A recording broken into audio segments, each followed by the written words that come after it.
Liminal Bridges, a discourse on the theory and praxis of travelling between Mundus and Oblivion, by Camelanwe of Alinor.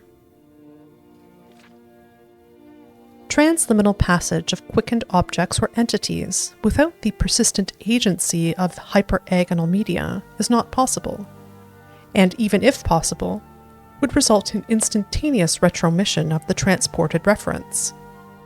Only a transpontine circumpenetration of the limen will result in transits of greater than infinitesimal duration. Though other hyperagonal media may exist in theory, the only known transliminal artifact capable of sustained transpontine circumpenetration is the sigil stone.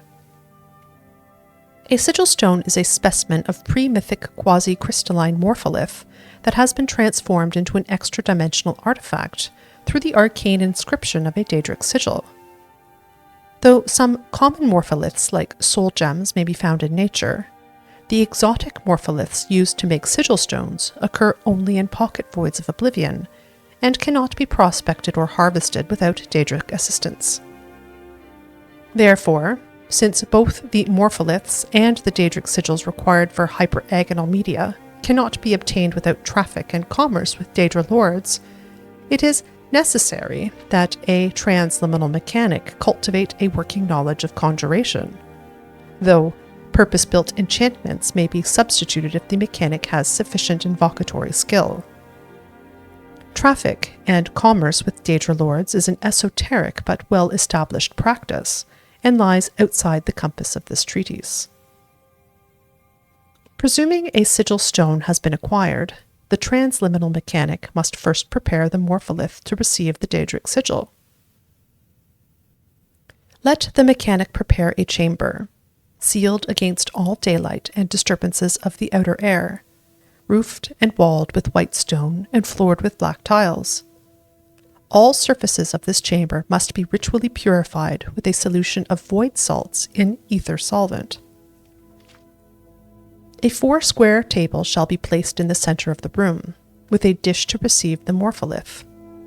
4 censers shall be prepared with incense compounded from Gorvix and Harada.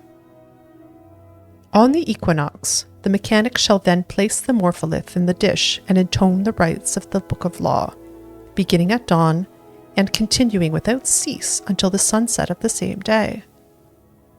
The mechanic may then present the purified morpholith to the Daedra lord for his inscription. Once inscribed with the Daedra lord's sigil, the morpholith becomes a true sigil stone, a powerful artifact that collects and stores arcane power, similar in many respects to a charged soul gem, but of a much greater magnitude. And it is this sigil stone that is required to provide the tremendous arcane power necessary to sustain the enchantment that supports the transpontine circumpenetration of the limen.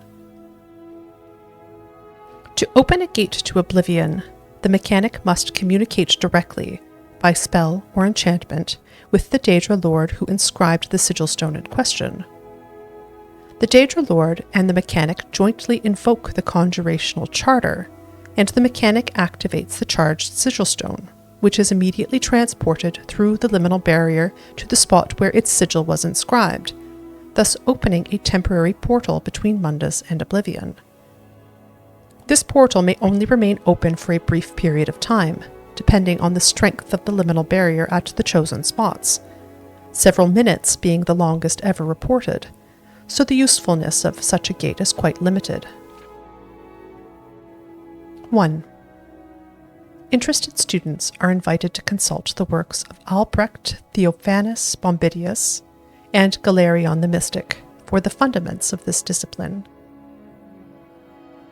2.